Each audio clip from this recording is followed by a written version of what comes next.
So hello दोस्तों, काफ़ी time बाद मैं वापस से अपने चैनल पे एक वीडियो अपलोड कर रहा हूँ। परफेक्ट वीडियो अपलोड कर रहा हूँ। नहीं तो पहले मैं शॉर्ट्स ही अपलोड करता रहता था और कभी कभार कुछ ग्लिचेस के कारण वो शॉर्ट्स जो है वो वीडियोस बन के चले जाते थे। पर आज मैं परफेक्ट एक वीडियो बनाने के लिए यहाँ पे आया हूँ। और अगर आपको याद होगा तो मैंने फ्राइड लेवर अटैक पे एक वीडियो डाला था। वो अटैक काफ़ी सही है, लेकिन अगर कोई आपके सामने फ्रेंड लेवल अटैक खेले तो आप क्या करोगे? उसके लिए कार्ड काउंटर अटैक बनाया हुआ है जिसका नाम है ट्रैक्सलर काउंटर अटैक। तो आज के वीडियो में हम लोग वही देखने वाले हैं कि अगर सामने वाला कोई फ्राइड लेवल अटैक आप पर खेलता है तो आपको कैसे ट्रैक्सलर खेल के उसको ख़त्म कर देने का है। So without wasting any time, let us get on with our intro.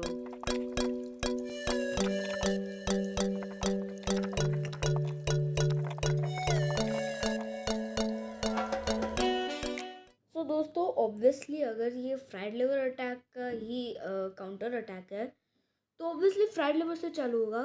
तो स्टार्ट कुछ ऐसे होता है: E4 E5 knight to F3 knight to C6 bishop to C4 knight to F6 knight to G5। और यहाँ पे फ्राइड लेवर का main चस्का चालू होता है।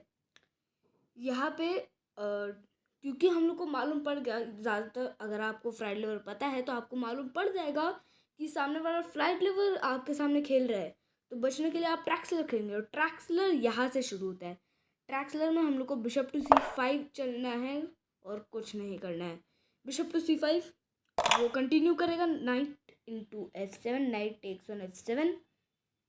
हम लोग सीधा एक पॉन लेंगे और चेक देंगे। Bishop takes on F2 check, king takes on F2, knight takes on E4। Basically हम लोग यहाँ पे कर क्या रहे हैं कि यहाँ पे जब वो डबल अटैक किया हमारे रूक और क्वीन पे, तो हम लोग सबसे पहला बिशप से एक प्यादे को मार के चेक दे रहे हैं, जिससे उसको मार के ही बचना होगा। अपने राजा से बिशप को मारना ही होगा।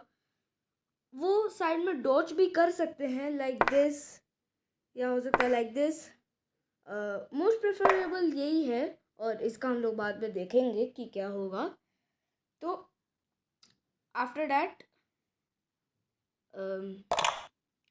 वो जब मारते हैं तो हम लोग वापस से एक चेक देते हैं। और चेक देने के बाद अब क्या है कि उस पे चेक है तो वो पीछे जाके बचता है। इसमें भी काफ़ी वेरिएंट्स है। इसमें हम लोग यहाँ जा सकते हैं या यहाँ जा सकते हैं। ये दो जो मूव मैं बताया, ये दो मोस्ट प्रेफरेबल है। यहाँ पे भी जा सकते हैं जो यहाँ पे हो रहा है अभी। यहाँ पे भी जा सकते हैं, कहीं पे भी जा सकते हैं सिवाय इस घर को छोड़ के, ये वाला। तो अभी यहाँ पे क्या हो रहा है, यहाँ पे हम लोग किंग को F1 पे ले जा रहे हैं। उसके बाद ब्लैक क्या करेगा, यानी हम लोग को क्या करना है, हम लोग को अपना जो क्वीन है उसको बचा के निकलना है H4 में। यहाँ से आप अगर देखेंगे तो राजा का जो सामने वाला खुला डायगोनल था वो ख़त्म, वो मतलब ब्लैक वाला जो डायगोनल था वो पूरा बंद हो चुका है अब राजा के लिए। अब अगर उस पर चेक लगता है तो उसको या तो फिर इधर पे जाना होगा और या तो फिर बाहर निकलना होगा। बाहर निकलना थोड़ा मुश्किल है और नहीं तो ब्लॉक करना होगा ऑब्वियसली। यहाँ पे वाइट सबसे ज़्यादा अच्छा मूव वाइट के लिए है क्वीन टू F3।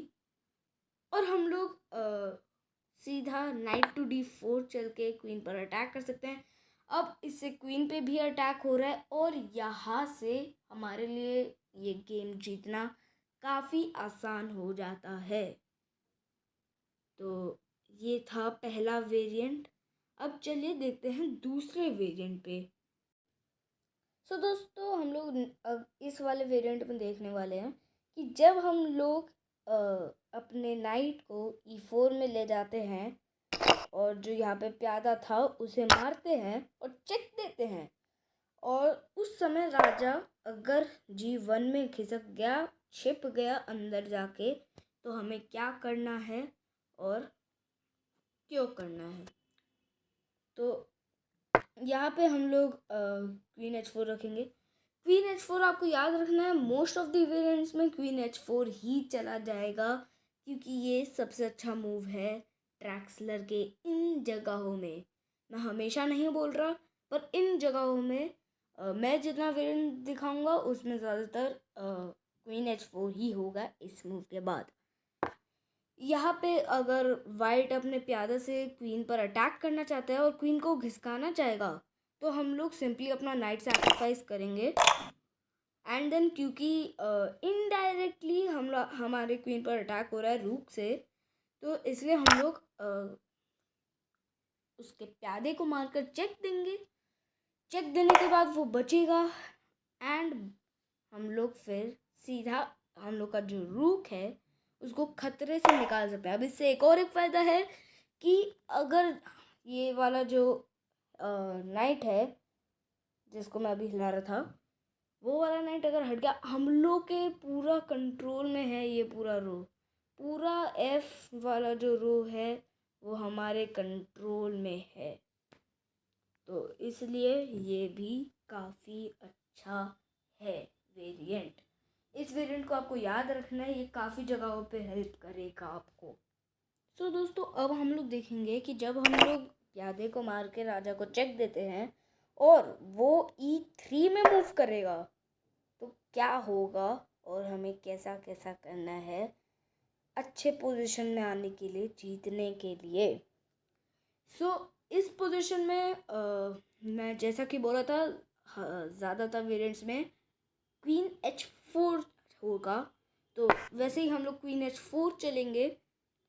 वहाँ पे वापस से अगर G3 का हमला आया तो हम लोग सेम चीज़ करेंगे, पर इस बार हम लोग बेसिकली जब मारे सैक्रिफाइस किया अपना नाइट, इस बार हम लोग वापस उधर पे नहीं जाने वाले जहाँ पे पिछली बार गए थे, क्योंकि इस बार राजा भी अलग पोजीशन में है। तो हम लोग क्वीन को D4 में ले जा कर के चेक देंगे वाइट को। वाइट E2 में अगर मूव किया तो फिर समझ लो कि उसका बिशप तो गया ही गया, साथ में नाइट भी गया, क्योंकि अगर वो E2 में ले जाता है अपने राजा को तो फिर हम लोग सिंपली C4 में उसका बिशप ले सकते हैं और अब इस घोड़े पे और साथ ही साथ राजा पे अटैक है। ऑब्वियसली हम लोग राजा को तो मरने नहीं दे सकता वाइट, तो वाइट को बचाना होगा अपना राजा कहीं पे भी मूव करके। समझ लो इधर पे मैं कुछ भी नहीं सोचा था, तो ये मत सोचना कि वो यही चलेगा, कहीं पे भी चलेगा। वो बहुत सोच समझ के भी अगर राजा को हटाया या फिर हो सकता है वो ऐसे डिफेंस किया, तो उस सिचुएशन में हम लोग इस वाले नाइट को जीत रहे होंगे। समझ लो कि वो ऐसे अगर बचाया तो फिर हम लोग सिंपली इधर पे आकर के उसका नाइट को खल्लास कर देंगे, ख़त्म कर देंगे, फिनिश कर देंगे। इधर पे क्या है कि इधर पे मेन जो चेंज था वो इधर पे आया कि वो जब E3 में मूव करेगा तो पूरा गेम होगा और आखिर में हम लोग जीत रहे होंगे इन दोनों पीसेस को, बिशप को और नाइट को। Let's move on to our next variant. Friends, in this variation हम लोग देखेंगे कि जब हम लोग पहली बार चेक देते हैं वाइट को, उस समय अगर वाइट हम लोग का बिशप नहीं काटते हुए F1 पे जाता है तो क्या होगा। अब यहाँ पे मैं ज़्यादातर तो बोला हुआ हूँ कि H4 मिल जाए अपनी क्वीन को, पर ऑब्वियसली इन दिस सिचुएशन हम लोग नहीं ले जा सकते, तो इसलिए हम लोग E7 में जाएंगे। क्वीन E7 से हम लोग का जो क्वीन है वो वाइट का जो नाइट है उसके डेंजर से हट चुका है E7 में जाके। अब वाइट ऑब्वियसली अगर एक हटा तो दूसरा तो लेगा ही, अपने नाइट को बचाते हुए वो हमारा रूक लेगा। तो यहाँ पे हमें चलना है D5। अब अगर आप देखेंगे तो ये 2 पीसेस पे अटैक भी कर रहा है और 2 पीसेस इस पे भी अटैक कर रहे हैं, तो वाइट के मूव में ऑब्वियसली वो कोई ना कोई पीस से तो लेगा ही। तो दोनों पीस से लेने पे क्या होगा वो मैं अभी बोलने जा रहा हूँ। तो समझ लीजिए कि वो बिशप से लेता है लाइक दिस। तो अगले ही मूव में वो उसका बहुत बुरा स्थिति आ जाएगा, उसका क्वीन जो है वो हमारा हो जाएगा। अगर आप ढूंढ सकते हैं तो मैं 10 सेकंड दे रहा हूँ, ढूंढिए मूव।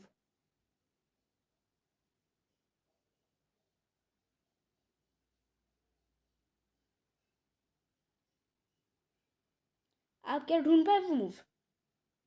अगर आप नहीं ढूंढ पाए तो देखिए, और अगर ढूंढ ले तो congratulation, the move is bishop to G4। इससे हम लोग वाइट का जो क्वीन है वो ट्रैप हो चुका है, वो अब कहीं पे भी जाए। अगर वो E1 में गया तो ख़त्म, अगर वो E2 में गया तो भी ख़त्म। तो हम लोग को आखिरकार क्वीन लेने के बाद ही क्वीन हम लोग कैप्चर कर ही लेंगे, चाहे कुछ भी हो जाए। तो इससे अगर वो बिशप से, आप सोचिए, वो एक प्यादे को अगर बिशप से लिया तो उसका क्वीन ख़त्म हो गया, काफ़ी बड़ा मतलब आ जाता है। अब D5 के बाद समझ लीजिए वो अपने प्यादे से लिया। तो उस सिचुएशन में क्या होगा, हम लोग उस सिचुएशन में चलेंगे night to D4। Night to D4 चलने के बाद उसका अगर C3 से हमला आया तो हम लोग बिशप टू G4 में जाएंगे वापस से। तो इधर पे आप सोचेंगे कि इस जगह पे हम लोग वापस से तो ये चल ही सकते थे, इसमें क्या गुनाह था। इसको अगर हम चलते तो भी तो ट्रैप तो हो ही जाता, हमें तो ट्रैप से मतलब है। तो नहीं, वो ट्रैप नहीं होता। क्यों नहीं होता? क्योंकि वाइट का बिशप बीच में आ जाता। तो आप अपना पहले तो, आपको अगर ये डाउट था तो पहले इसको क्लियर कर लीजिए, क्योंकि वो नहीं होता ट्रैप, वाइट का बिशप आ जाता बीच में। तो इसलिए हम लोग ने नाइट टू D4 चला। अब नाइट टू D4 के बाद अगर वो हमारे नाइट पे अटैक करेगा C3 के द्वारा, तो हम लोग क्वीन पर अटैक करेंगे। और इस बार हम लोग करेंगे तो क्वीन के पास सिर्फ एक ही जगह पे बचा है। अब देखिए, अब ऊँट नहीं जा सकता, मतलब जा तो सकते ही है, लेकिन अगर वो जाएगा तो फिर हम लोग भी मार लेंगे और ये एक टोटल सट्टाबाजी हो जाएगा। उसका एक ऊँट हट जाएगा, ऊँट गेम से हट जाएगा, जो कि काफ़ी इम्पोर्टेंट होता है। तो फिर इसलिए उसके पास एक ही जगह बचेगा, वो है A4 चेक। इस जगह पे वो पहला जो मैं बताया था, यहाँ नहीं जा सकता, यहाँ नहीं जा सकता, यहाँ नहीं जा सकता, घोड़ा है, यहाँ नहीं जा सकता, घोड़ा है। एक ही जगह बचता है, वो है A4 पर चेक। उस चेक का रिप्लाई हमें D7 के साथ देना, night to D7 check block. उसके बाद वो अगर हम लोग का नाइट लेता है, क्योंकि नाइट फ्री का मिल रहा था, उसका प्यादा जाएगा उसका, लेकिन हम लोग का नाइट उसके पास आ जाएगा, हम लोग उसका सिर्फ प्यादा ही ले पाएंगे। हम लोग उसका प्यादा भी नहीं लेंगे, दरअसल हम लोग यहाँ पे F6 चलेंगे, क्वीन टू F6। क्यों? क्योंकि यहाँ पे अभी मेट का प्लान चल रहा है, वो हम लोग का वापस से प्यादा ले लेगा। क्वीन पे भी अटैक हो रहा है तो उसको ये मूव अच्छा लगेगा, और ये मूव अच्छा है, लेकिन हम लोग क्वीन टू F4 चलेंगे। अगर वो वापस अटैक किया तो फिर समझ लीजिए वो मेट के लिए रेडी हो चुका है। हम लोग F3 चलेंगे। उस समय हम लोग नहीं चल पा रहे थे, क्योंकि अगर उस समय चलते तो ऑब्वियसली उस समय अगर चलते हम लोग तो गेम वहीं पे ख़त्म हो जाता। तो इसलिए हम लोग पहले ये चले, फिर उसके बाद उसका ये चलने का वेट किए, एंड देन हम लोग अब ये चल रहे हैं। अब यहाँ पे क्या, अब ये हम लोग चले तो हाथी पे अटैक है। हाथी को अगर वो बचाने जाएगा, वो अगर थोड़ा भी ग्रीडी बना और आगे आने वाले मेट को नहीं देखा लाइक दिस, अगर वो हाथी को बचाया तो फिर हम सिंपली डिस्कवर्ड मेट कर देंगे। हम सिंपली बिशप को पीछे ले जाएंगे, प्यादे को मारेंगे और यहाँ पे चेक लग रहा है और आप देख सकते हैं राजा कहीं भी नहीं मूव कर सकता है, ना ही कोई उसे ब्लॉक कर सकता है, बीच में आ सकता है उसके। सो इन दिस वे हम लोग मेट कर दिए उसको। तो अब आप सोच सकते हैं कि वो वाला जगह अगर वो नहीं मारेगा तो क्या परिणाम हो सकता है। इस जगह पे अगर वो नहीं मारा तो क्या परिणाम हो सकता है वो आप देख चुके हैं। अभी इससे बचने के लिए कंप्यूटर का मैंने थोड़ा मूव्स देखा, तो कंप्यूटर का जो मूव्स है वो मैं अभी आपको दिखाने वाला हूँ। तो फ्रेंड्स, कंप्यूटर में ने कुल 26 मूव्स डिसाइड किए हैं वाइट के लिए, ताकि वो अच्छा खेल पाए, वो थोड़े प्रॉफिट में रहे। और अगर ब्लैक जो है वो अच्छा खिलाड़ी है तो फिर उसमें भी वो जीत सकता है, काफ़ी लंबा हो जाएगा फिर गेम। तो इसलिए मैं उतना लंबा नहीं करना चाहता वीडियो को। तो सिंपली एकदम स्टार्टिंग से हम लोग देखते हैं क्या होगा। सो हम लोग ब्लैक के पर्सपेक्टिव से देख रहे हैं, देखना है तो वाइट से भी देख सकते हैं, पर ब्लैक का भी ईजी होगा। तो हम लोग मैं ब्लैक से इसलिए देख रहा हूँ ताकि हम लोग को वाइट का मूव्स तो समझ में आ ही रहा है, और हम लोग का जो मेन जो मूव्स है वो थोड़ा रिकॉल हो जाए, थोड़ा याद हो जाए अच्छे से। तो ये आपको याद होने में हेल्प करेगा। अगर आपको वाइट के पर्सपेक्टिव से देखना है तो फिर मैं आप जो है मूव्स को कहीं पे लिख करके चेस बोर्ड में आप देख सकते हैं वाइट के पर्सपेक्टिव से कि क्या होगा। या फिर अभी काफ़ी जगहों पे ऑनलाइन बोर्ड सेटअप वाला ऐप्स है, आप वहाँ पे भी वो करके रोटेट वाला कुछ बटन्स होते हैं, उससे आप ऐसे चेंज कर सकते हैं। वाइट के पर्सपेक्टिव से देखना है वाइट के पर्सपेक्टिव से, ब्लैक से देखना है तो ब्लैक के। तो मैं ब्लैक से देख रहा हूँ, जिससे कि आपका जो है एक रिविजन टाइप ऑफ हो जाएगा, रिकॉल हो जाएगा सारा moves. So let's start. Computer ने कुछ ऐसा कहा है, स्टार्टिंग का जो मूव्स है वो कॉमन ही है। E4 E5 knight to F3 knight to C6 bishop to C4 knight to F6 knight to G5 bishop to C5 knight takes on F7 bishop takes on F2 check king moves on F1। ये मारने वाला नहीं है variant. Queen moves on E7 knight takes on H8 D5 E into D5 pawn takes on D5। ये वो वाला variant है, आपको समझ तो आ ही गया होगा। D4 D6। तो ऐसे चलते चलते ओके सॉरी, ऐसे चलते चलते यहाँ पे H4 knight to C3 B5 B4 E7 queen to E7 bishop to B3 knight to D5 bishop takes on D5 queen F6 check, king rescues from the check on G1 bishop to E2 bishop to F3 bishop takes on F3 queen to E3 king takes on F7 pawn takes on F3 the whole line is open knight takes on F3 check king goes to G2 queen goes to G6 check. जैसा कि मैं बोला था पूरा जो line है वो free है, तो हम लोग उस पॉन के ऊपर चाहे कुछ भी करें, क्वीन पर हम लोग डायरेक्ट अटैक कर सकते हैं। वो पूरा रो खुला है तो ऑब्वियसली चेक का संभावना तो बन ही रहा था। King takes on F3 check से बचते हुए queen goes to H5 giving again a check king goes to G2 back queen goes to G4 check।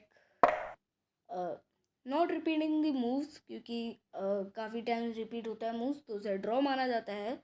Repeat moves नहीं करते हुए वापस से चेक दिया। क्वीन बीच में आया एक ट्रेड ऑफर करने के लिए, पर ये कंप्यूटर बोल रहा है, पर ऑब्वियसली लाइक दिस हम लोग का क्वीन बच जाएगा और उसका क्वीन चला जाएगा। और यहाँ तक कि उसका एक प्यादा भी आ गया हमारे पास, तो पता नहीं, लेकिन ये कंप्यूटर रिकमेंड किया है।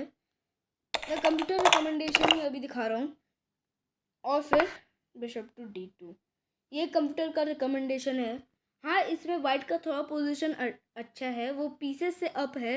2 रूक है, 1 नाइट है, 1 बिशप है, 4 पॉन्स है और किंग तो रहेगा ही।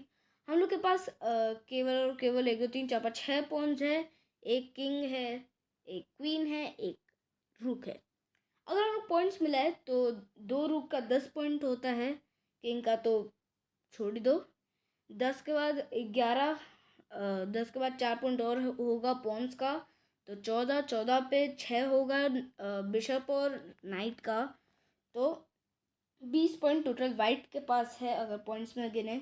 और ब्लैक के पास रूक का 5, 6 पॉइंट्स यानी 11, और 11 में 9 यानी 20। सेम पोजीशन है, लेकिन पीसेस क्योंकि अलग अलग तरीके का है वाइट के पास। ब्लैक के पास पॉन्स ज़्यादा है, बाकी सब कम, मतलब क्वीन एक ज़्यादा है लेकिन रुक एक कम है, और ऑब्वियसली राजा तो सेम ही रहेगा। तो इसके कारण जो ये वाला जो कंप्यूटर का मूव्स है ये भी वाइट के लिए थोड़ा प्रॉफिटेबल हो सकता है, पर फिर भी ये पूरा जिता नहीं सकता। और जैसा कि मैं बोला, क्योंकि इक्वल है, अगर ब्लैक में जो खेल रहा है यानी आप या फिर आपका कोई दोस्त जिसको आप ये बता रहे हैं वो अगर बुद्धिमान है तो इस पोजीशन में भी वो जीत सकता है। लेकिन मैं अभी अगर उसको भी कवर अप करने जाऊंगा तो वीडियो काफ़ी लंबी हो जाएगी, वीडियो को उतना लंबा नहीं करना है मेरे को। तो यहीं पे आज का वीडियो ख़त्म करते हैं। Thank you for watching the whole video. मिलते हैं अपने नेक्स्ट वीडियो में, तब तक के लिए बाय बाय।